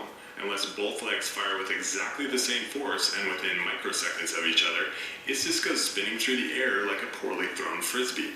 In contrast, a grasshopper's legs are positioned on the outside of its body, which gives it a larger margin for air when taking off. A new study in the journal Science reveals how Issus has resolved this problem. On the inside of the insect's thighs are two sets of teeth. When it jumps, the teeth lock together, moving past each other at a rate of 50,000 teeth per second. This keeps the plant hopper's legs perfectly synchronized. According to the researchers, it's the first time that real working gears have ever been described in an animal, and they may be the first to have appeared on planet Earth. The plant hopper has been around for many millions of years, long before humans invented their own version of the gear. For Scientific American, I'm Eric Olson. With your explanation of my friend. Alors, il parlait en anglais, je ne sais pas si tous ont compris. Le problème avec cet insecte-là, c'est que ses pattes sont en dessous de son corps. Ce qui fait que si elle ne frappe pas, si elle ne part pas au même moment et au même angle, puisqu'il va très loin, c'est comme s'il sautait. Il tourne. Il tourne et puis il se perd. Donc les engrenages sont là pour que ces jambes partent à la même vitesse. Et justement, et ça marche très bien, et c'est parfait, et ça a toujours été comme ça. Donc un design intelligent. Essa engrenagem, ela surgiu, ela se desenvolveu casualmente, com mutações aleatórias filtradas por seleção natural. Donc c'est difficile de croire que cet engrenage-là il est né d'évolution complètement aléatoire et sélection naturelle. Claro que foram milhões de anos. C'était bien évidemment des millions d'années. A peça no carvão não, aquela foi criada por alguém. Par contre, la pièce dans le charbon, c'était créé par quelqu'un. Que ela é só um dente de uma roda dentada. Un dent de métal, ça suffit. Para mim é difícil entender essa lógica. Pour moi, la logique est assez compliquée à comprendre. Motor de combustão interna, design inteligente ou causas naturais? Moteur à combustion interne, design intelligent ou cause naturelle? Vocês estão certos disso? En êtes-vous sûr? E nanomotores, Nanomoteur, nanotecnologia, causas naturais ou design inteligente? Bem inteligente. cause naturelle ou design très intelligent là? Design inteligente. E esse motor aqui? Et ce moteur-là, qu'est-ce que... Um rotor bacteriano orgânico. Un rotor organique bactérien. Le rotor, ça tourne. Ça, c'est intelligent. Sem dúvida. Sans aucun doute. Clica para mim novamente lá, por favor. Aqui você vai observar um rotor bacteriano em funcionamento numa animação 3D. Donc vous allez le voir en fonctionnement. Ele funciona, aí você tem uma bactéria flagelada, Donc c'est pour les flagelles des bactéries. um chicote ali, Ça sert à bouger. e dentro dela um rotor que funciona com energia elétrica. Et à l'intérieur, un rotor qui fonctionne à l'énergie électrique. Ela é capaz de acelerar essa rotação para se locomover com mais velocidade, Elle peut accélérer cette rotation pour bouger plus vite, ou até suspender a rotação para frear. ou même arrêter la rotation pour freiner. Os espermatozoides dependem dessa tecnologia. Les espermatozoïdes dépendent de cette Bactérias technologie. na nossa microbiota, das quais dependemos para existir, também dependem dessa tecnologia, muitas delas. Donc le microbiote qui vit dans notre organisme dépend aussi des flagelles pour bouger. Então, até que esse motor evoluísse por etapas sucessivas, casuais, ao longo de milhões de anos, como que os espermatozoides, de todo aquele milagre já descrito, né, aqui, poderiam existir para que a vida pudesse continuar? Donc jusqu'à ce que pendant des millions d'années, ce rotor des bactéries se mette en place, comment est-ce qu'ils ont fait pour se reproduire, pour se rencontrer ou même bouger? Aliás, o gene que codifica a produção de espermatozoides é apenas um também, chamado BOLI. Et d'ailleurs, il existe un seul gène aussi qui code pour la production des spermatozoïdes, qui s'appelle BOLI. Até que esse gene aparecesse na história evolutiva, como é que era produzido os espermatozoides? Jusqu'à ce que ce gène soit introduit dans la chaîne d'ADN, comment est-ce qu'ils étaient produits les spermatozoïdes alors? E o curioso é que os evolucionistas dizem que esse tipo de gene, como o homeobox e o gene BOLI dos espermatozoides, não pode ter mudado ao longo da história evolutiva. Et même les scientifiques sont d'accord pour dire que ces gènes-là n'ont pas pu subir de modifications pendant l'évolution, parce qu'ils sont nécessaires justement à l'évolution. E não podem porque se tivesse mudado, tudo poderia desandar e não haveria gente aqui para ouvir essa palestra. Et s'ils avaient changé, il n'y aurait plus personne ici pour m'entendre parler. Quando deve evoluir, segundo a concepção filosófica evolucionista, evoluiu, modificou-se. Quando não pode, não evoluiu, não se modificou. É inconveniente isso. C'est assez convenient de dire que quand on a besoin d'évoluer, on évolue, et les choses qui ne doivent pas changer ne changent justement pas. C'est pas logique. Agora, é interessante observar que muitos evolucionistas honestos estão percebendo e admitindo todas ou boa parte dessas inconsistências da teoria da evolução. Donc c'est rafraîchissant de voir que même les scientifiques commencent à avouer certaines parties de l'évolution qui ne marchent pas très bien. Especialmente quando o assunto é a origem da vida. Surtout quand on parle de l'origine de la vie. Em agosto, mês que vem, vai ser publicado um artigo nesta publicação, nessa revista científica. Un article sera publié dans cette revue scientifique-là. Sobre a causa da explosão cambriana, se é terrestre ou cósmica. Qui traite de l'explosion précambrienne, si elle vient de la Terre ou vient d'autre part, cosmique. Explosão cambriana. Cambrienne, pas précambrienne, cambrienne. Eu não teria tempo de explicar o que é a explosão cambriana, mas se você pesquisar, verá que é outra pedra, grande pedra no sapato dos evolucionistas. Donc j'aurais pas le temps de vous expliquer ce que c'est l'explosion cambrienne, mais c'est encore un grand problème qui font face les évolutionnistes. É um período geológico lá na base em que a vida simplesmente explode, ela surge já complexa. C'est un moment de la vie où la vie apparaît, boum, déjà extrêmement complexe. Sem ancestrais mais simples, válidos, ela aparece. Sans qu'il y ait des ancestraux valides plus simples. E acabei explicando um pouco, né, mesmo sem ter dito tanto de J'ai fini par expliquer un petit peu. Mas leia mais sobre esse assunto, é bem interessante. Lisez sur ce sujet, c'est très intéressant. O fato é que alguns darwinistas honestos estão admitindo que mesmo em 3 ou 4 bilhões de anos, aqui nesse planeta não haveria tempo suficiente para a vida surgir e chegar ao nível de complexidade atual. Donc même pour des darwinistes qui restent accrochés à leur idée, ils disent qu'en 3 ou 4 millions d'années, ce serait impossible que la vie puisse apparaître ici. Então nesse artigo aí da revista Biophysics, eles ressuscitam e dão força a uma hipótese, não é nem teoria, chamada panspermia cósmica. Donc toutes ces idées ensemble donnent naissance à une théorie qui n'est pas non plus scientifique, mais qui traite de la panspermie cosmique. C'est l'étalement de la vie par quelque chose en dehors de la Terre. Que é a origem da vida espacial. L'origine spatiale de la vie. Já vou detalhar isso. Et je vais vous détailler ça. Uma citação do artigo diz assim, que ele já está disponível na internet, esse artigo. Donc, vous voyez ici une citation de l'article qui est déjà disponible sur Internet. Todos os experimentos de laboratório que tentaram simular a origem da vida, até agora, levaram a fracassos deprimentes. Parece então razoável irmos ao maior local disponível, que é o espaço, com relação ao espaço e tempo. Toutes les expérimentations en laboratoire qui ont essayé de simuler l'origine de la vie se sont montrées des défaites déprimantes.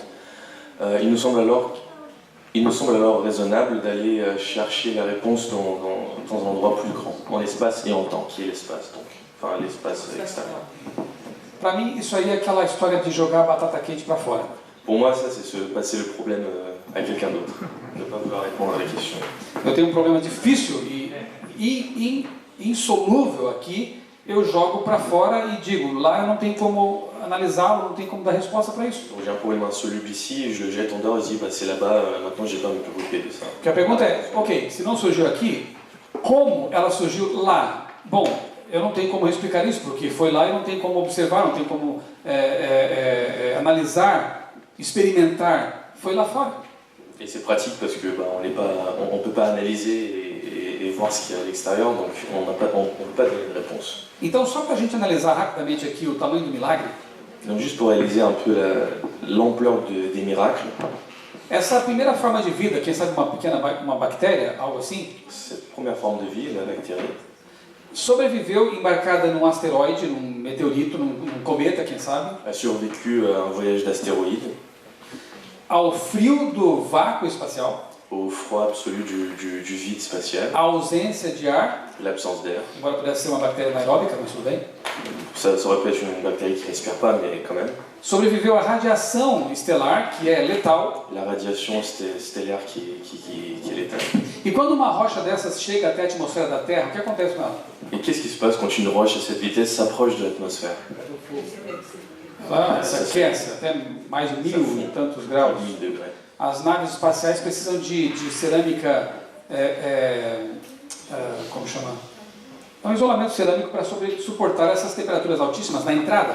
Et on a besoin de créer des matériaux en céramique très très chers pour justement empêcher les vaisseaux spatiaux de s'exploser quand ils rentrent à la Terre. Se entra perpendicularmente, explode. Se entra muito obliquamente, ela ricocheteia. Tem que ter um ângulo de entrada perfeito para começar. Si on rentre normal à la surface, le vaisseau explose. Si on rentre trop avec un faible angle, on rebondit sur la surface de la planète et on. E se consegue entrar, começa a incinerar, queimar. Et si ça rentre, même si ça rentre, ça commence à craquer. Então essa bactéria sobreviveu também ao calor da entrada, mais de 1000 graus. Donc la batterie n'est pas seulement résistante au froid, mais aussi à la chaleur de plus de 1000 degrés. E se a rocha chegou ao chão, o que acontece? Impacto. Et si elle arrive sur Terre, ça explose. E só sobra uma cratera. Et il ne reste vraiment que la cratère. Essa bactéria sobreviveu a tudo isso? Et la bactérie a survécu tout ça. Então só pode ser uma bactéria? C'est une bactérie Superman. Kryptoniana? Bactérie kryptonienne, probablement. E nós somos todos descendentes de Krypton. Nous venons tous de Krypton, selon les scientifiques. Você percebe que, na verdade, os milagres se multiplicam muito mais do lado de lá do que de cá? Et on remarque quand même que les miracles se multiplient de l'autre côté plutôt qu'ici.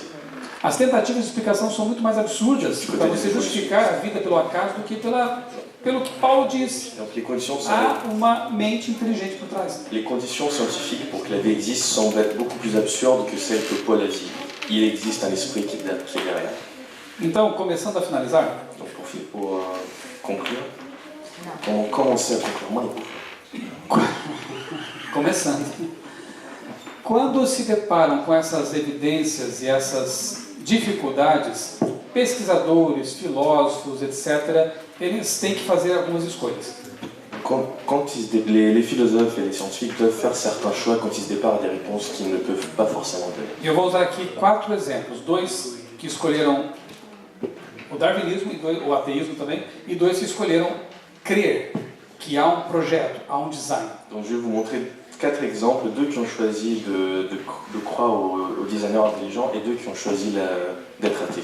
O primeiro deles é o já citado aqui, Richard Dawkins, um biólogo ateu, evolucionista, atualmente um dos maiores críticos do criacionismo no mundo. Ele é britânico. Donc le premier c'est Richard Dawkins, qui est un britannique athée qui critique beaucoup le créationnisme. Ele disse em um dos seus livros que a biologia é o estudo de coisas complexas que dão a impressão de ter um design intencional. Et ce qu'il dit, c'est que la biologie est l'étude des choses complexes qui donnent l'impression d'y avoir un design intentionnel. Bom, aí você, quem sabe, tem um biólogo estudando uma planta e ele começa a se inclinar para a conclusão de que ela foi projetada porque há muita complexidade, vem Dawkins e sussurra no ouvido dele.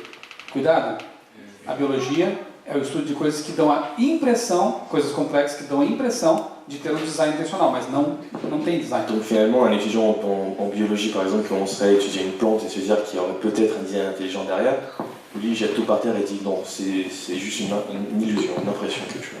Mas por que não tem design, Dawkins? Mais pourquoi il n'y aurait pas de design? Il n'explique pas. Porque nós não cremos em Deus.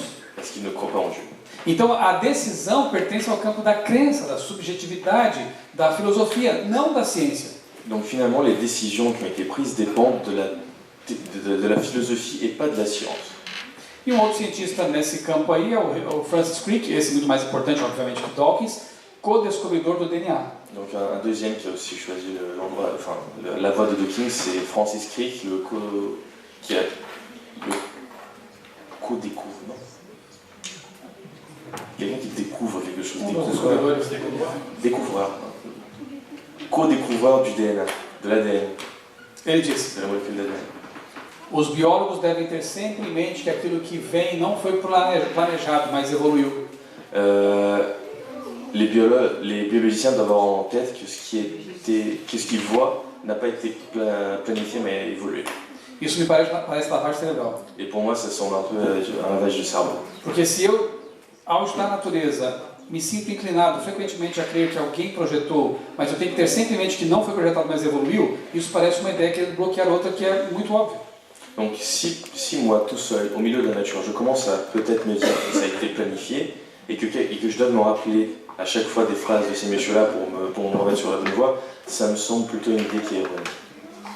Aí o biólogo poderia perguntar a Crick, mas por que nós temos que ter sempre em mente isso? Ele vai ter que responder, porque nós não cremos em Deus. Então temos que buscar outra explicação. Et un élève qui lui demanderait pourquoi est-ce que je dois vous croire, il dit parce que nous ne croyons pas en Dieu et tu dois chercher une autre explication.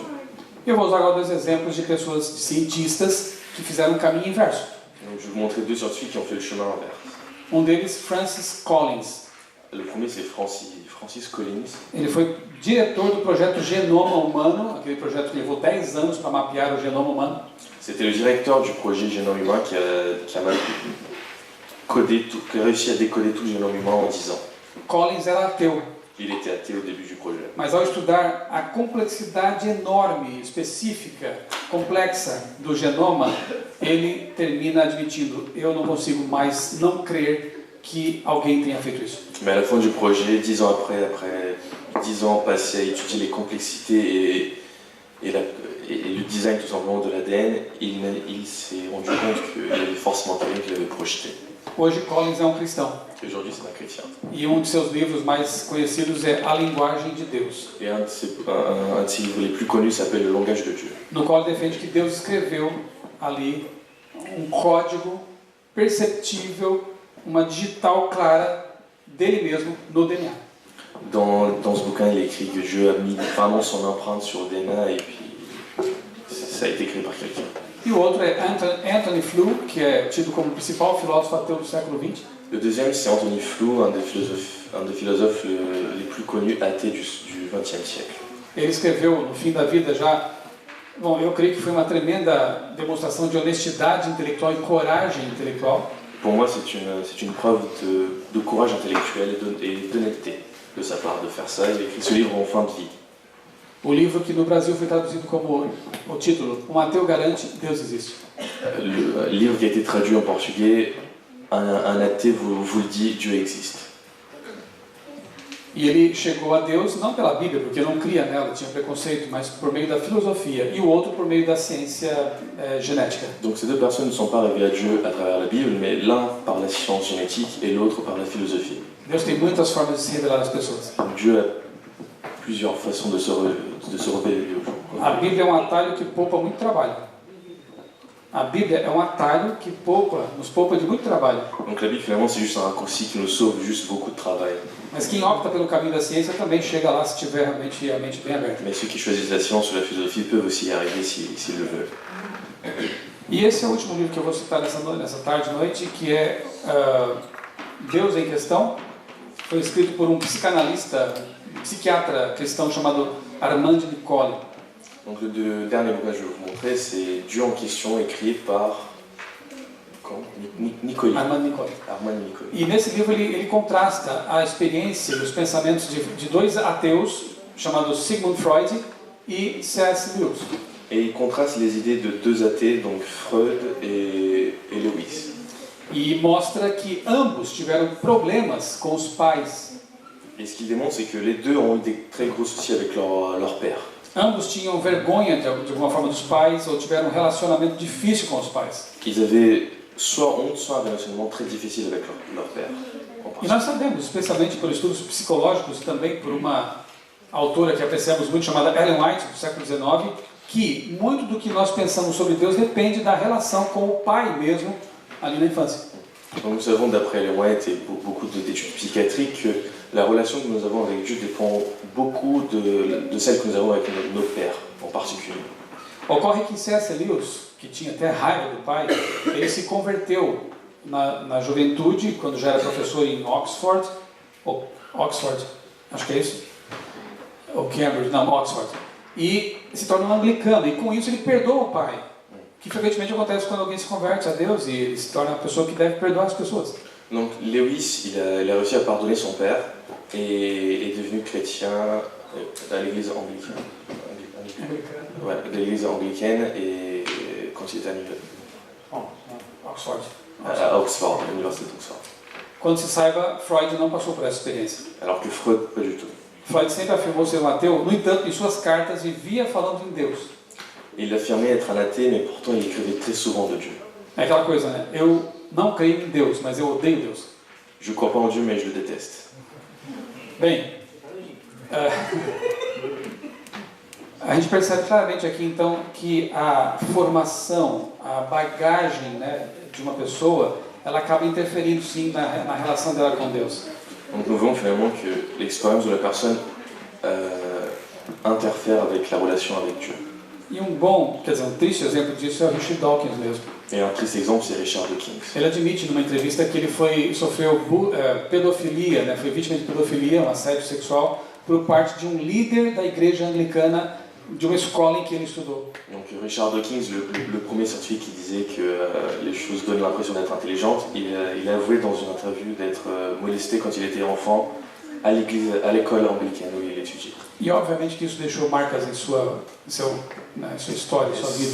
Ça lui a forcément laissé des grosses traces sur sa vie. E quando eu leio no livro Deus um Delírio, que é um dos livros dele, quando ele fala assim que Deus é um genocida, Deus é um assassino, Deus é mau e um abusador, eu vejo Dawkins se revoltando contra aquele líder religioso sem saber que está transferindo isso para Deus. Et j'ai lu son bouquin et souvent il parle de Dieu comme c'est un assassin et c'est un génocide et quelqu'un qui abuse des personnes. Finalement, il retourne sa haine vers Dieu alors qu'il devrait la diriger vers la personne qui l'a blessé. Então, nesse momento, já finalizando, eu gostaria de dizer a vocês e também a você que nos acompanha, né, por meio desse vídeo, que Deus não é aquele pai, talvez, que tenha sido severo demais com você, ou um pai que talvez não tenha se importado com você. J'aimerais donc vous dire que Dieu, ce n'est pas le Père qui n'a pas été gentil avec vous, qui ne s'en faisait pas pour votre bien-être. Deus não é aquele líder religioso que talvez tenha sido negligente ou até abusador, infelizmente, no caso de algumas pessoas. Dieu n'est pas le leader religieux qui abuse ou qui néglige les personnes. E que Deus não tem culpa pelas mazelas que há nesse planeta. Muito pelo contrário, Ele quer consertar tudo isso e vai fazê-lo com a volta de Jesus. Et que Dieu ce n'est pas de la faute de Dieu que le mal existe et qu'il y ait des tâches sur la planète et tout ce sera... Et il va tout remettre en place quand il rentre, quand il arrivera. A maioria dos ateus, eu até ouso afirmar isso, é ateu por motivos subjetivos, por motivos talvez emocionais, não racionais. Donc la plupart des athées, je l'avance, le sont pour des raisons subjectives et non rationnelles. E seria bom que abrissem a mente para perceber isso, talvez, ou mesmo para analisar os argumentos racionais que há e que respaldam, sim, a cosmovisão criacionista.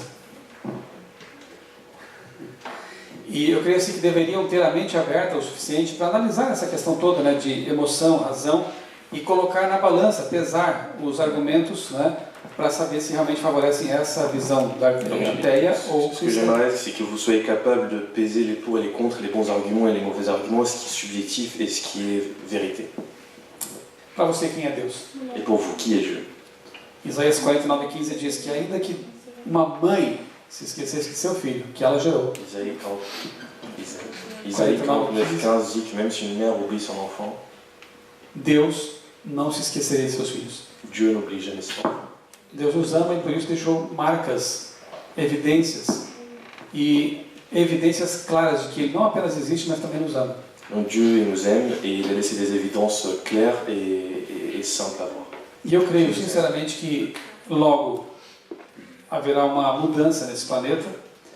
No fim de 1000 anos Deus vai recriar esse planeta e nós poderemos, quem sabe, até assistir à cena da criação agora em tempo real. Donc j'ai une profonde croyance que Dieu reviendra, qu'il soignera tous les maux de cette planète et que nous pourrions enfin voir la création maintenant en tant que participants. Muito obrigado a vocês pela Merci paciência. beaucoup à vous pour votre patience. E espero que esses argumentos talvez não tenham necessariamente convencido alguém que não crê, mas quem sabe sejam argumentos que possam ajudar você a conversar com outras pessoas, com tomés que existem por aí. Espérons que les arguments que vous avez entendus ici puissent vous être utiles dans des conversations futures. Et juste moi personnellement, c'est très intéressant ce qu'il vient de dire, même moi qui, j'ai appris plein de trucs en lisant à la fin, et c'est vrai que c'est très intéressant. L'histoire de l'œil, des flagelles, il n'y a aucun scientifique, aucune faculté qui peut vous expliquer comment ça s'est fait. Il n'y a personne ne sait. Quem sabe analisar, observar, ver o cristianismo e o criacionismo especificamente sob outra ótica. Et peut-être vous permettre de voir le créationnisme sous un autre angle qui cette fois est beaucoup plus scientifique. Que o Criador, nosso bom Deus, abençoe todos vocês. Que notre Créateur nous bénisse tous. Vamos levantar para a oração? Levons-nous pour la prière.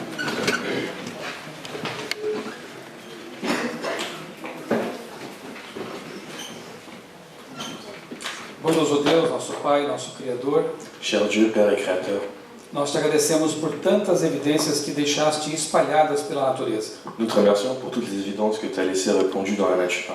Agradecemos por tua palavra, a Bíblia Sagrada, Je te remercie pour ta parole, la Bible sacrée, a suprema revelação do teu caráter, les révélations de ton caractère. e porque, embora haja motivos, talvez para descrença, há muito mais para que nós possamos crer e aceitar essas evidências. Et même s'il existe des raisons pour ne pas croire, nous avons beaucoup plus d'intérêt et de logique à croire et accepter ces évidences-là qui sont claires. Abençoa, Senhor, os irmãos que aqui estiveram. Bénis les frères qui sont ici aujourd'hui. Abençoa quem esteve nos acompanhando também por meio desta gravação.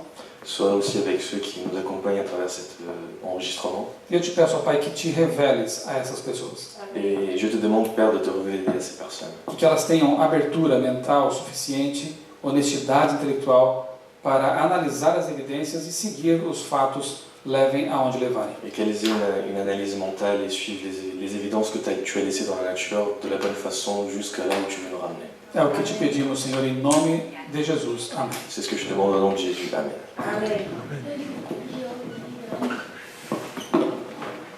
Alors, je dis au don merci au pasteur Michel Somborges. Demain matin, il va partir par Londres. Et que Dieu puisse vous bénir, pasteur. Et je voudrais savoir combien de gens vous lui dites un grand merci à travers un coucou. Voilà, regardez les mots. Que Dieu nous bénisse à tous. Bonsoir. Amen. Et à la prochaine, si Dieu veut. Amen.